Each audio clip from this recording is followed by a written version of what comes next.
Hello aspirants, welcome to another session of the daily newspaper analysis. This video is brought to you by the Gurudev Academy. This is something about me. You can follow me on the social media handles. Before we start, one important announcement. So there is a new IAS, KS, PSI as well as banking batch that we are going to start. The batch will be starting from August 5. So please call us and inquire about it, and also do enroll in these batches. So these are the topics that we are going to look at. We are avoiding editorials today. I don't feel the editorials are important when it comes to your exams.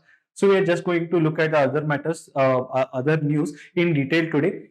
Uh, Before that, we will look at the question. Please write the answers in the comment section for the questions that we are posting at the end of the video. These questions are based on your prelims approach, so it will be helpful for you all when you are attempting the prelims. So when we look at the question here, which organizes, publishes World Population Prospect Report? The answer here is UN. Okay, we have done this yesterday. Yesterday there was a report given which talked about how the demographic dividend of India is growing and what are the opportunities related to it. Secondly, second question was, who announces FRP, that is your fair and remunerative prices? This was again given in your yesterday's video. See, fair and remunerative prices are announced for sugarcane only. Okay. Similarly, how MSP is announced. Similarly, FRP is announced for sugarcane here. MSP is announced for 26 crops. So who announces it? See, the FRP is recommended by the CACP. Okay, Commission on Agriculture Prices. They recommend the prices, but it is announced by the CCEA, that is Cabinet Committee on Economic Affairs, and this committee is headed by the Prime Minister. Okay, so this is the answer. Fourth, where is the National Rail and Transport University located? This is located in Vadodara. So this again, the name has been changed of the university. Now it has been renamed as Gati Shakti University. Okay, then what is the India's tenure as non-permanent member of UNSC? This also we looked at in detail yesterday in yesterday's video. The answer is 2 years. Okay.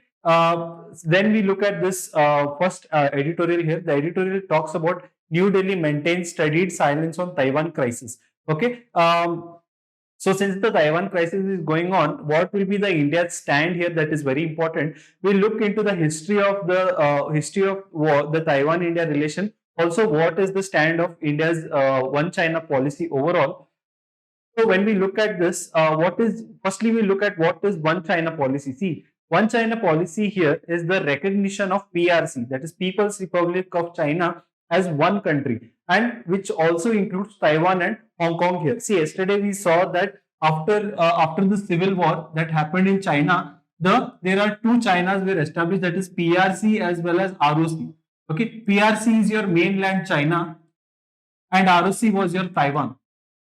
Okay, so when the conflict happened and after the civil war, what happened is there were two China. So what happened after that? 1971, UN recognized PRC and it cancelled the recognition of ROC. Okay, it cancelled the recognition of ROC. So PRC has been recognized by many countries as the one country, one China policy. Even India, okay, when we look at what is the stand of India on one China policy, India has always recognized one China policy here. It is not only recognizing Taiwan as part of China here, it is also saying Tibet. Okay, Tibet, which is a very important region bordering China here. They also say that Tibet is part of China here. Fine. So India has always maintained its stand of one China policy, but things changed in 2010. See, in 2010, the Chinese premier, he visited India. And when the joint statement was made by both the countries, there was no mention of one China policy here, because India was very angry when visas of Jammu Kashmir citizens, when they visited China, where they were given stapled visas, different visas than the normal visas that is given for the normal citizens of our country, and also the issue of some of these Arunachal Pradesh areas, okay, the district and areas, they were renamed in Mandarin. So these all issues made India very angry, and since 2010 we have never mentioned about this one China policy. So when we look at the relation between India and Taiwan, okay, India and Taiwan, firstly they don't have any diplomatic ties. Okay, we don't have any diplomatic ties. But there are two important institutions which have been established in both the capitals, like in Taipei. Okay, we have something called as India Taipei Association, and in New Delhi we have an institute called as Taipei Economic and Cultural Center. Okay, both of these were established in 1995. Fine. And also there have been good relations since 2014. 2014, when we had the new government being formed, in 2014 there was invitation sent for the Taipei premier to come and attend the swearing in ceremony of our Prime Minister, as well as in 2020. Okay, in 2022, MPs of the ruling party, they attended the swearing in ceremony of the Taipei Prime Minister. Fine. So when we look at it, India and Taipei have been having good relation when it comes to trade as well. In 2018, the total trade between India and Taipei reached around 7 billion. Also, India and Taipei are trying to have a free trade agreement here. Okay, so when you look at the overall policy, India for now has not been vocal about anything. India has not has taken a stand on the current issue that is happening. So we will wait and see if India comes out and make a statement. The foreign minister here, he was attending the India ASEAN ministerial conference.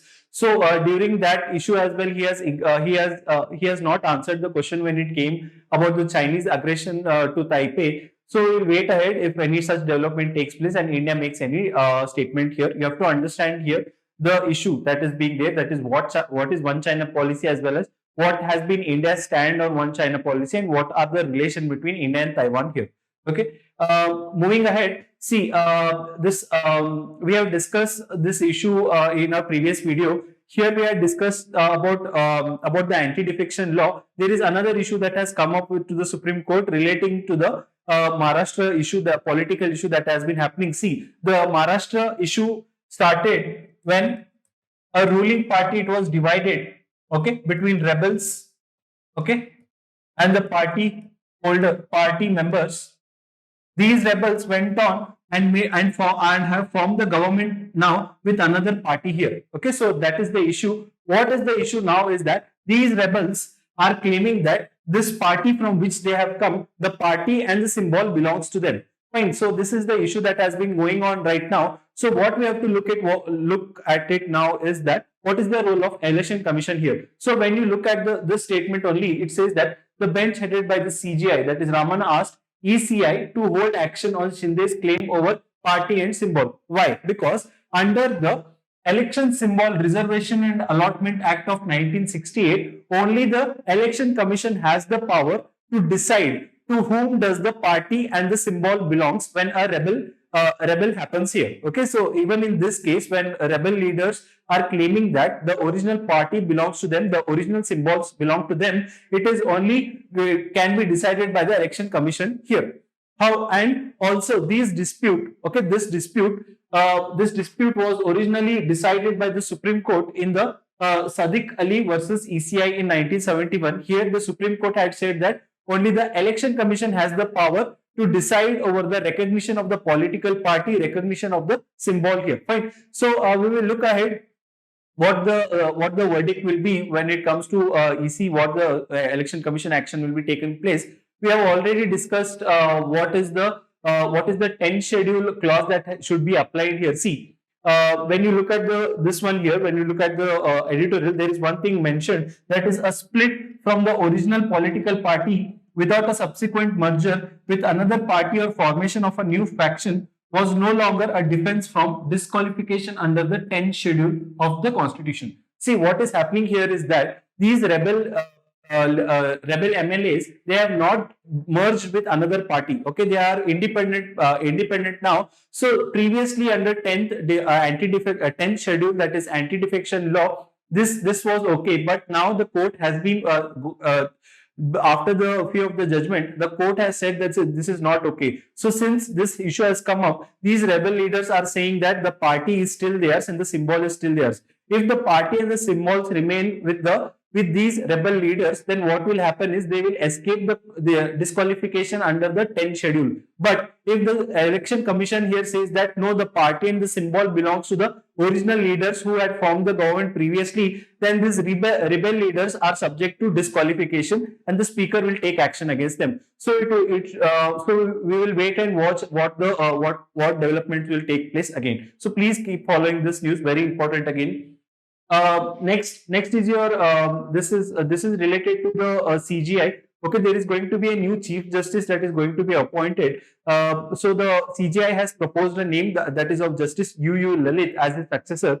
We will look at the process of how a Supreme Court judge is nominated, and how the appointment is done here. Fine. So basically, this appointment of Supreme Court judges is done from collegium system.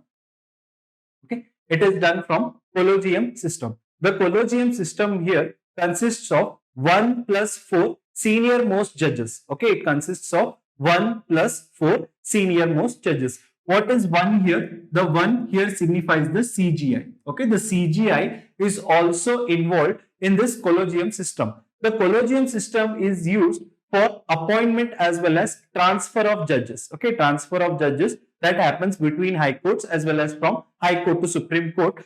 This is done under the collegium system. So how has this collegium system evolved? See, the collegium system has been evolved not by the executive action of the parliament, but by the 3 cases that have been done in your Supreme Court here. So the first judge's case said that the primacy of executive, that is, if some names are being recommended by the collegium system, the executive here, they can refuse to appoint such judges. Okay, here the primacy of executive was given, the importance of executive opinion was given over the judicial your opinions. Okay, then in the second judge's case, what happened is a collegium system was formed where it said that 1 plus 2 judges should recommend the name of the judges here. Okay, they said that 1 plus 2 recommendations have to be done, and whatever the recommendations are sent to the executive, they have to accept it. Okay, they cannot refuse to accept it. Hence, the judicial primacy was restored here. Right?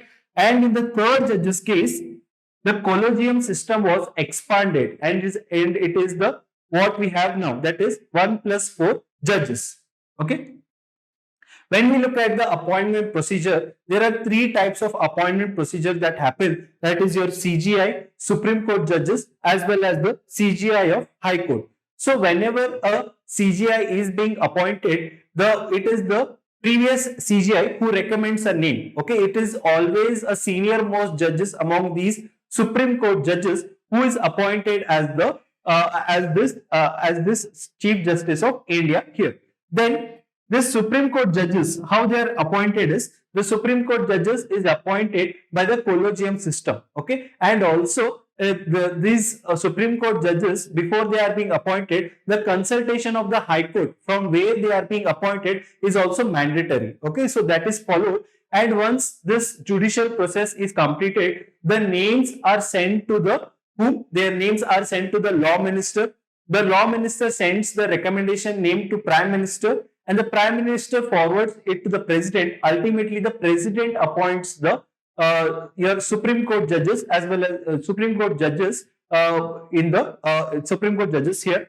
Then the Chief Justice of High Court.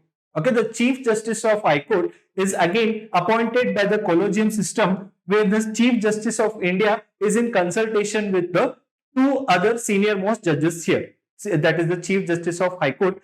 It is done in the collegium system, where the CGI is in consultation with the 2 senior most judges of the Supreme Court. Here the names are sent to this Chief Minister.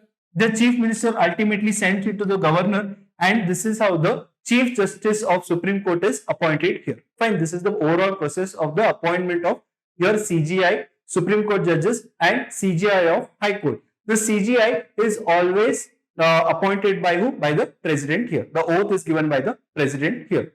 Fine. So this is the issue. Please look at it. We will look at who will be the next Chief Justice of India here. Moving on.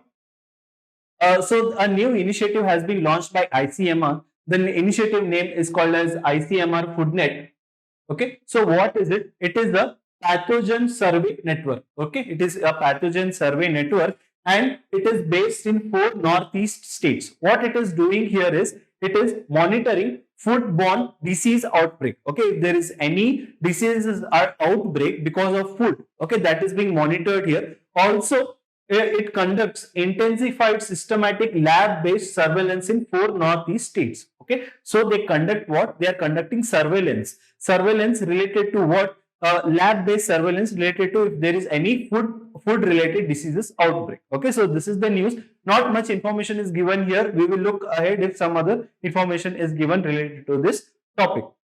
Then this is another important international news that has come up. Iran nuclear talk restart in Vienna. See, we have to understand what Iran nuclear talk is. It is very significant when it comes to India as well. There are implications on India as well. So we'll just look at what this history of this Iran nuclear talk. See, in 2015, under Barack Obama administration, Iran and P5+1 countries. Okay, your P5 are your permanent members of UN Security Council. That is China, US, UK, France, Russia, along with Germany. Okay, so these countries signed something called as Joint Comprehensive Plan of Action. Okay, this was signed between the Iran and the P5+1 countries here. So what is the agreement talking about? The agreement here brings deal which and has put some duties on these two countries, that is Iran and the Western countries. For Iran, what is their duties? They have to stop enriching uranium. Okay, they have to cut strokes in centrifuge. Also follow the IAEA protocol, that is International Atomic Energy Agency. Okay, under this protocol, they have to allow for regular inspections from the IAEA that they are not developing any nuclear weapons. Okay. In turn, what the West promised here, the West promised that they are going to lift sanctions. Okay, they are going to lift sanctions and they are going to allow oil exports here. Fine. This was the agreement that was signed. But in 2018, when the administration changed in US, the US came out of this deal and Iran has again started enriching uranium and the West has again put sanctions on Iran. Fine. So what is the implication of India for India here? See, Iran supplies oil. Iran used at one point of time before 2018, Iran was the largest supplier of oil for us and Iranian oil was supplied at a cheaper price. But after 2018, when the sanctions have been put again on Iran, India is unable to buy oil from Iran. Okay, so this has been a major implication and this is one of the reasons why we are seeing a lot of oil price rise. Okay, so if this deal goes through, if again Iran comes and obliges the deal and if again West lifts the sanctions and allows for oil export, India will be very much well placed when it comes to inflation here. So we will look ahead if this deal goes through. Okay, so this talks are back again. So we hope that this deal is back to its place. Then moving on, yesterday a big significant news came out that the government has decided to take back the data protection bill.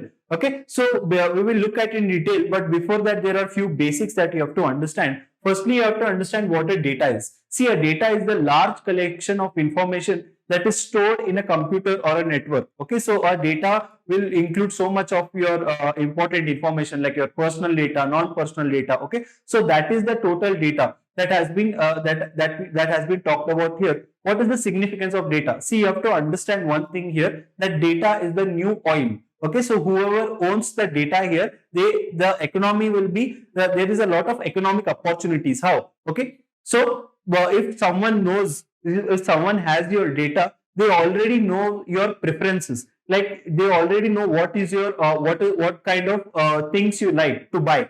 Okay, so that kind of advertisements can be targeted on you. So it brings about a lot of economic opportunities. Also, the case of privacy. Okay, so in your data, there is a lot of private data hidden, like in your social media posts. Okay, like your biometrics. These are all a cause. These are all a cause of concern when a privacy is breached. Fine. So this is the significance of data. That is why data protection bill was brought in. Fine. There are few important terms that you have to understand: a data principal, data fiduciary, as well as data processor. Data principal is the one of whose data is stored. Okay, if your data is stored, you are a data principal there. Fine. And data fiduciary, what is the case work of data fiduciary here? The work of data fiduciary is collection and handling of the data. Fine. And then there is data processor. These are the three main. Okay, these are the three main elements which are involved in data collection as well as data management here. So when we look at the data protection bill, firstly we will understand what is data protection. See, the data protection bill, what it did is it classified data into three ways. That is personal data, that which includes your name, address, location, everything. Then is your sensitive data. Under sensitive data, it includes your biometrics, okay, sexual orientation, health, financial conditions. Then it included critical personal data, which will be security and national security, military data. Fine. So this is how the data was classified. Then what the government said here is that the personal data, okay, that is your name, address, as well as the sensitive data, it has to be stored locally only. Okay, so it asks these social media companies like Facebook, Google, and they ask them that whatever the personal and sensitive data are there of the user, they have to be stored in India only. They cannot be taken out of India. And if they want to take it out of India, then they have to take the permission of the data protection agency here. It also asked for data mirroring. It said that if the data, okay, the data that is there, if it has to be copied, that copied data as well has to be stored in India. It cannot be taken abroad. Okay, and it also talked about right to forgotten. Right to be forgotten means that if you want any of your data to be erased from the server, it is a right for every users here, and the social media handles, okay, the social media handlers and these all intermediaries, they have to erase your data. Fine. It also talked about exemption from processing data without the consent of the individuals. It said that under this bill that the government here can process your data without the consent of the users here. It gave the power for the government here that they can process your data without your own information. Fine, without your own permission. Sorry. So this is the crux of the data protection bill. When we look at the journey of the bill, see, in 2017 the Supreme Court came out with a verdict and said that privacy is a fundamental right. Okay, it said that privacy is a fundamental right, and it established a committee under B.N. Sri Krishnan. It said it recommended the government that to take the recommendations of this committee and come out with the Data Protection Act. Okay, Data Protection Act. Then in 2018, the committee, the B.N. Sri Krishnan committee, submitted its report to the Ministry of Electronic and Information Technology, and the minister promised here that there will be a Data Protection Act based on the recommendation of this committee. Then 2019, the bill was referred to the JCP, that is your Joint Committee on Parliament. This Parliament took a lot of time to come out with a draft bill, and the draft bill was introduced in 2021. Okay, but when the draft bill was introduced, the draft bill was very different than what the committee recommendations were. And B.N. Krishnan openly came out in the media and told that this bill that is being introduced, it is giving extraordinary power to the government here. Fine. So what were the recommendations of JCP, that is a Joint Committee on Parliament? It said that non-personal data. Okay. Initially, when the B.N. Krishnan committee was formed, it only focused on the personal data. It was not focusing on the non-personal data here. The JCP wanted to include the non-personal data as well. Also, it said that trusted hardware. Okay, it said that these social media platforms, they should use only the trusted hardwares to protect the data from being misused here. It also talked about regulation of social media. This all regulation of social media as well was not recommended by the B.N. Sri Krishnan committee. The main intention of B.N. Sri Krishnan committee was only the protection of the Indian citizens' data. It never recommended for the regulation of social media platforms. So this caused a lot of dissent among these social media giants, that is Google, Twitter and Facebook jointly came out and gave a statement in 2019 that they were completely opposing the data protection bill as it was asking for regulation of social medias as well. Fine. So when we look at it, what were the debates around the bill? The debates around the bill was the national security reasonable restriction. See, as we have mentioned in the data protection bill, it gave the government the extraordinary power to use the data, the personal data that is there, without the consent of the individual. How could they use it? In the name of national security and reasonable restriction. See, this is a very broad term. Fine. The government can claim any data, any reason, and say that we are going to use your data in the name of security. Fine. So this was one of the drawbacks that was there of the bill, that was debated in the bill. Next, they said that tech agencies were against the data localization. So as I said here, that your personal data as well as sensitive personal data had to be stored in India, and these tech companies were very much against it because, see, I've told you that data is the new oil. So when these tech companies were not allowed to access the data, there was a drawback to them, because many of the social media platforms run mainly on advertisements, and when there is no targeted advertisements, there is no growth of the social media platforms. That is why most of these tech companies were opposing this. Okay, and then it also said that backfire India's own young startup environment. Why? Because similar to these tech giants that are there in other countries, we Indians also access the data from other countries and use them in the startup developments. Many of the startups that have been developed, they use the data that is available. So when you have this data localization, you are already providing data protectionism. Fine. So this does not work. That is why these were some of the debates that were put out by the activists, and they have been always opposing this bill right from the 2019 when the JCP was formed here. So why was the bill withdrawn? What is the government's stance? What was the reply of the government when it said that it is going to withdraw the bill?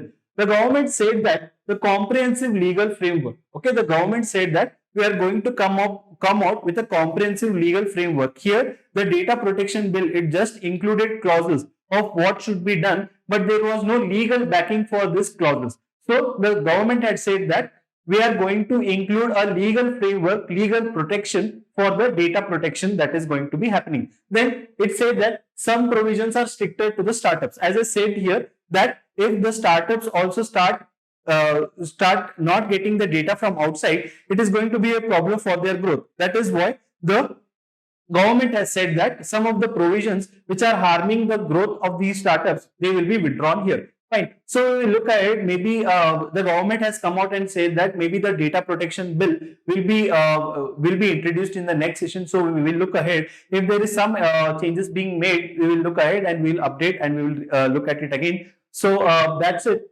That's it from today's video. Do follow on these social media handles, YouTube, Telegram, Instagram, as well as on Facebook. If you have any suggestions or anything, you can write or please write the answers in the comment section. Thank you.